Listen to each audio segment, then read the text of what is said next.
ભાઈ 30 ની કમરના પેન્ટ બતાવી દયો તો. હાલો બતાવી દો ભાઈ.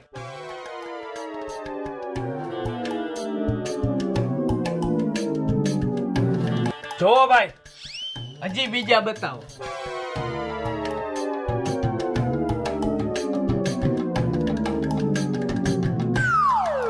આ પેન્ટ ના કેટલા હે ભાઈ? આ પેન્ટ ના 1500 રૂપિયા તું 1000 રૂપિયા આપજે ને. વાંધો નહીં, હાલ ને ભાઈ.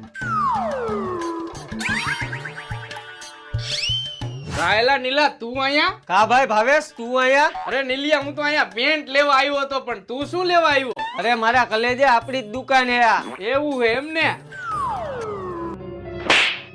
ભૂત જેવા ભાઈની દુકાન હે ને તું મારી પાસે પૈસા લે, લાવ. મારી પાસે પૈસા માગે, સમજાવી દેજે હો ને. પણ ભાઈ પેટના પૈસા તો દેતો જા. ભાઈ પાસે પૈસા માગે? કલેજો કીધો તે મને.